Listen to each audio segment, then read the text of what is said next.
as you know, my name is Alfonso. Everyone calls me Poncho in Mexico or in Latin America. So I'm a 24-year-old entrepreneur based in Latin America that co-founded Nowports a couple years ago, 4 years ago now. Um, I was thinking about this session, just about talking a little bit about my story and what we're doing at Nowports, which basically aims to digitize an industry that has been the same for the last 70 years, right? So talking a little bit of how we started, I grew up in Monterrey in Mexico. I don't know who knows who's Monterrey. Someone has been there. Okay, good, good, at least a bit. But it's an industrial city. It's not that exciting or fun like Mexico City, but we have a lot of manufacturing and industrial companies based there, right? So I grew up there for most of my lifetime. And at the age of 18, I moved to California. I got a scholarship for Stanford University and started like just at a program there. And I met Max, which is my other co-founder. He's from Uruguay, and we both had like two really similar paths. On one side, I'm a web developer, so I love coding since I was really young, and I love developing like web apps, mobile applications, etc. And on the other side, my family had a traditional logistics business, right? So they used to manage the importing and exporting process for companies based in Latin America. And that's how I started feeling about an industry that was really agnostic to technology, right? Everything was manual, everything was through email, by filling manual documents, etc. And with Max, we both decided to start offering the digitization of the importing and exporting process, right? That was at the beginning of 2019 or end of 2018. But anyways, we started with the goal of like just digitizing the full experience of importing a container from overseas to Latin America, starting from Mexico, right? So instead of customers doing everything through their mailbox, through manual documents, and most importantly, not having idea of where was their cargo, how much it was going to cost, or even spending more than 15 hours per week on manual reports, we wanted to bring a solution to that. So we started with Nowports. Basically, it was our first solution, which was a track and trace tool to know where are your containers on real time. And we got some really big customers at that point at the beginning of the company, right? We got companies like Coca-Cola, like Mercedes, that we were impressed that they didn't have idea of where were their containers, right? They didn't knew how much it was going to cost to move a container from point A to B. They needed to spend more than half a day on manual reports and getting insights of where was their cargo, etc. So I think that was a good kickoff of getting those like brand customers in Latin America to start using our product. After that, we went to Y Combinator, which is an accelerator based in Latin America. Based in the US, and we raised an $8.6 million round as a seed round. So we started expanding rapidly into Latin America, and the goal changed from just being the track and trace tool for importing and exporting teams to actually becoming the operating system for supply chain teams, right? So we didn't want it to only offer digitization of the importing and exporting industry, but actually bring other key tools to these importers, right? So we started creating different products like an inventory financing product where we use the cargo as the collateral of our customers. So instead of them going with a traditional bank and asking for a loan, giving them their credit history, etc., at Nowports we just see their importing and exporting history, and through our website we can give them a loan in less than 60 minutes, right? So we changed the full experience around supply chain financing directly through our platform, and we want to do that through every activity related to the supply chain, right? All the way from insurance, international payments, automation of reports, PO management systems, etc. So the goal is to become the backbone of operations for any type of supply chain need. And I think the path to there has been amazing. As you know, we started in Mexico, but we expanded rapidly into other solutions or regions in Latin America. Now we operate on 9 different countries, including Brazil, Chile, Colombia, Uruguay, etc. So we have around 800 employees just automating this part of the industry, mainly in Latin America, but with the goal of transforming this industry on all emerging markets, right? As you know, you've seen the opportunity on nearshoring, not only in Latin America, but other regions like Southeast Asia, North of Africa, etc., that are seeing a massive boom on investments for manufacturing and industrial needs, and Nowports want to be on that side. At the end of the day, we think that digitization will be a commodity in the next 3 to 5 years, so we don't only want to be your digital player, but actually bring all the other solutions that you may need in the path of scaling your capabilities as a manufacturing company, right? So directly through our platform, customers, not only in Mexico, but actually in every emerging market, should be able to compete with the big multinationals by having direct access to the financing solutions, to the payments, digitization, and obviously automation of documents, which, just to give you an idea, every time you import a container from China to Mexico, you need to fill more than 16 documents, right? And there are companies that import around 400 containers per month. So that's like a really big market that we're trying to address. It's more than $1.3 trillion market worldwide. So really interesting market to be in. And yeah, we raised $150 million last year, actually 1 year ago exactly, and became a unicorn. But our goal as a company is not only to obviously grow the economy, grow the company, but actually grow the economy through our services, right? We really think if we look back 20 years ago to other regions like China, Japan, etc., a big part of their economic growth was caused by the international trade and availability of other trade agreements, etc. So in emerging markets like Latin America, we want to start offering those things and obviously be in the top of the nearshoring boom, right? So that's a little bit of the Nowport story. I don't know if we should transition to the question part or, yeah.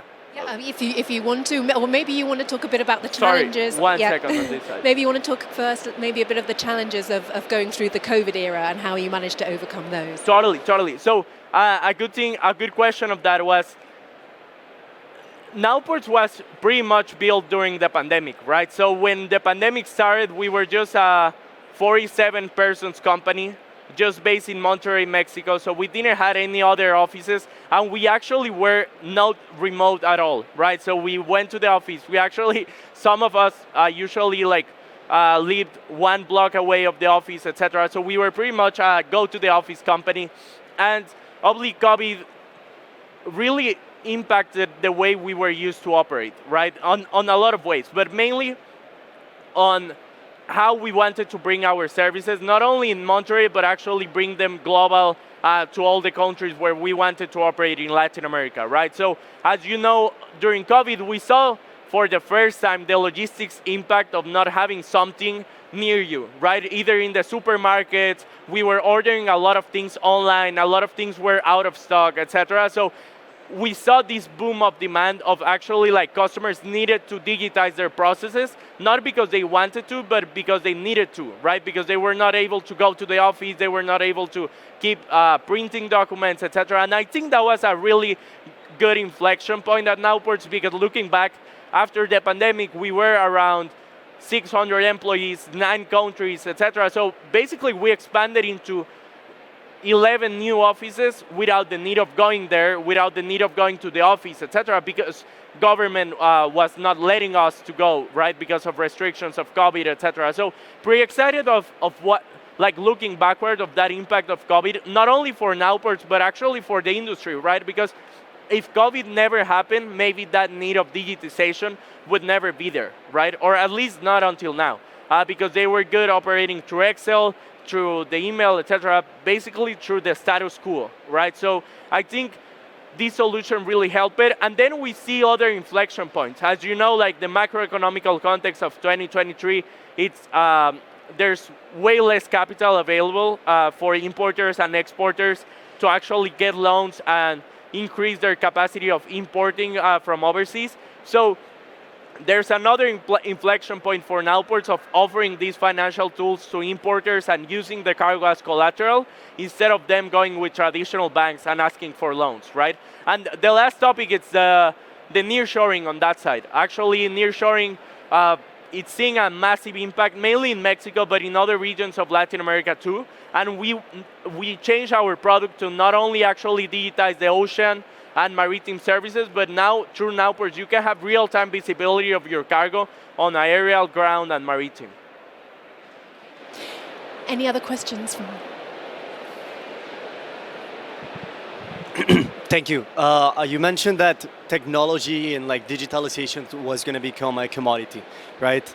So that's a big phrase. I want to know a bit more about that, why you think that's going to happen, and if that is the case, how startups, companies, and founders need to kind of grow to be able to build the future that excites us through innovation and technology with that have like in mind. Totally, and thanks for that. I think the way I try to think about like digitization, not only in emerging markets but actually worldwide, it's that if we wanted to be a relevant company from here to the next 10 to 15 years, we couldn't depend only on digitizing an industry, right? Like I think digitizing is the first step, but the magic and innovation will come through what do you do with that digitization, right? And just talking about Nowport, like we are using digitization to create a new financial model in Latin America where we use the cargo that you're moving on real time as the collateral instead of using your warehouse, your credit history, etc. So that's where digitization plays a role, not only today, but the next 4 to 5 years, right? Because what we saw is that our only value proposition at that point was offering you real-time visibility. And I think our competitors are trying to get there. And they should get there, not only because of the competition, but actually because of the service that the customer is getting, right? So I think everyone should have access to real-time visibility, visibility of cost, automation of documents, etc. But our next step after that is just offering the financial services embedded to that. And then it's PO management, international payments, etc. So there's something that I love about this concept of flywheel, right? The flywheel effect, where digitization helped us to create one product. Then I think like the question is what's our next product and how it's 10x better than an alternative solution, right? So you mentioned you're 24 years old. First of all, congrats, that's inspiring. Thank you. I'm 21. And my question is, what would you do different 3 years ago? Like, is there anything you would prefer doing different? Totally. I think it's really good.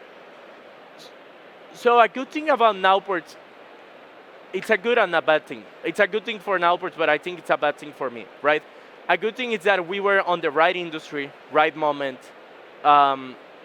Basically everything was perfect, right? Right market, so Latin America was getting a massive amount of investment, etc. So that's good for Nowports. The bad thing about that is that I think you get used to peacetime, right? And when you get used to peacetime, your standards are not that high in terms of team, in terms of yourself, in terms of keep learning, getting around coaches, etc. And what I would do different is to always be prepared for that wartime that I think we've been on this wartime for now, I don't know, 9 months, 10 months worldwide. So I would say definitely like what I would do different is to increase my own standards of performance and deliver and actually like just think ahead of what can be coming and don't get surprised by the market, right? I think that's my brief of what I would do different. And obviously aiming higher in standards, but also in impact, in markets, etc. When we started, we were just thinking about Nowports in Monterrey, right? And now Nowports is like in 11 cities on 9 different countries, and we're about to open in other emerging markets, etc. And that included a change of mentality. Thank you. Any other questions? Hi, you were saying that while we were on the COVID, you were working remotely, but at the same time you are thinking to expand your business. I'm not sure if you are going to use remote workers or are you going to open an office in every single country? Totally. Good question. So basically it's about my thinking of remote work and physical work, right? Like going to the office. So first of all, I think there are some things that are way better to do in person, but not necessarily every type of work, right? So when we talk about creativity, culture building, etc., most of the time I have seen from my personal side that it's better to be in person. But then when you talk about asynchronous work, it's really useful to scale as a company, right? Because even if you are a go to the office company, if you have 9 different offices, you are remote by default, right? Because one office needs to deal with the other one, etc. So I would say remote work definitely it's here to stay and definitely here to scale. So now that we're thinking about expanding into other continents, etc., we will have other offices where people can go to the office, but not actually to do work, but actually to do creativity work, to do culture building, etc. And even like some things that are easier to handle in person in the office, which is, I don't know, like turning off fires or just attending some specific operational challenges that we have on the offices where we operate, right? Time for one quick question, anyone? Quickly. Thanks again for your talk. Are you likely to stay kind of looking at maritime applications, or are you going to look at other sectors within logistics, do you reckon, in the long run? Well, it's good. It's a good question. In the long run, what we want to attend is the supply chain and not only the logistics need of emerging markets, right? So pretty much that will include obviously logistics on one side, mainly international logistics. So we're not going to address, which is a big market, to the last mile delivery, but we are obviously building solutions around warehouse management, PO management, etc. on the logistics side. But then on the supply chain, there's a lot of needs related to that, right? So as I mentioned, the financing side, but also international payments, cargo insurance, etc. And we want to be on the top of that, not only building the products ourselves, that's important. Most of the time we partner with local players that can bring this solution, but now it's become the backbone, right? So you're the backbone, we are the platform where we offer all of these services, but our partners and the adjacent companies can offer those products through our system.